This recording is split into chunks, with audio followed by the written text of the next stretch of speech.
I got a text from Malolo yesterday. He just told me he's won 20 people to Christ in the last 9 days.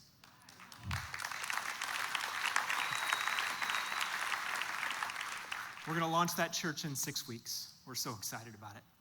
Back in Easter, I had the privilege of baptizing, which is not something that I get to do very often anymore with our emerging young leaders. And yet I wanted to show you about some of the faces of the people that I was able to baptize. In fact, I believe we have a picture here that I'm going to show up. On the back row, we have some young fellows. Those young fellows are part of 4 generations of believers in that first church plant in the last 9 months. We have a young gal in the middle, Deborah, who has a 2nd grade education and can hardly read. But she was one of the first people to recite 25 verses to earn her Bible in that church plant. The lady holding the baby is the daughter of a sorceress. When her mom trusted Jesus, she followed soon thereafter. And then on Christmas, dedicated her child to God, which is the exact opposite of her entire family tree. And then on the right, you have Dede and her husband, Abel. Dede trusted Christ just about a year ago now. And when she trusted Christ, she started praying diligently for her husband, who had abandoned her and her 3 young children. He was abusing alcohol and spending more nights away than he was at home. She prayed diligently.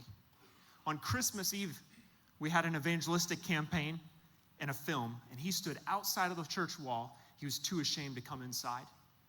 But afterwards, he said, "Pastor Ben, come to my house." And that evening, on Christmas Eve, he gave his life to Jesus.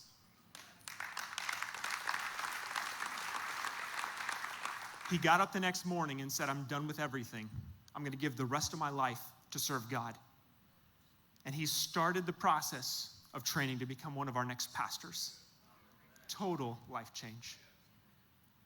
We're very, very thankful with what God's doing in Togo, West Africa. He's doing some great things.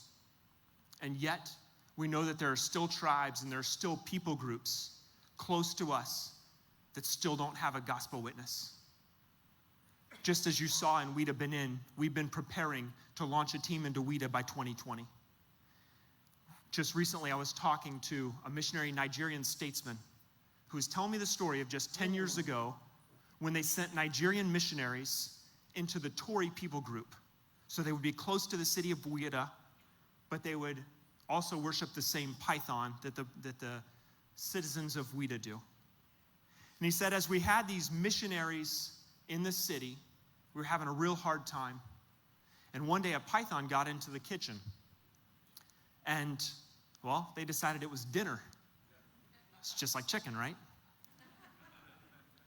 The moment that they started preparing this python, people all around the community started falling down and having seizures.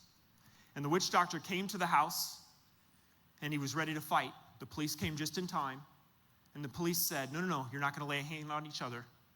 You both consider yourselves to be powerful men. Fight it out in the spiritual realm.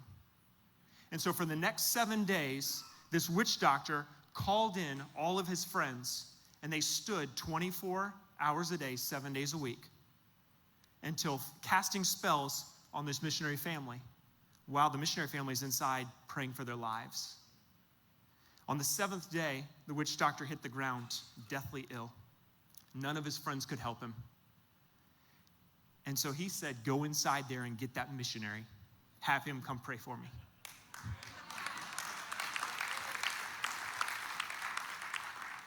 You can tell where we're going, right?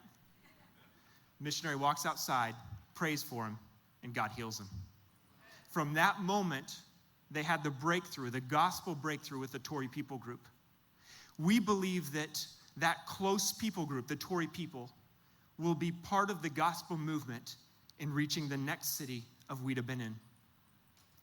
In Africa, we have a parable or a statement that says, if you want to go quickly, go alone.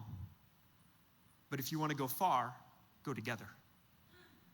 That's exactly what we're looking at as a Converge movement in asking God for a gospel movement in every people group in this generation. So as we focus on this 6 Degree initiative in West Africa, would you pray with us? Would you join us? And would you send us some of your very best so that we can continue taking the gospel to people who have not yet heard for the first time. We truly are better together. Thank you.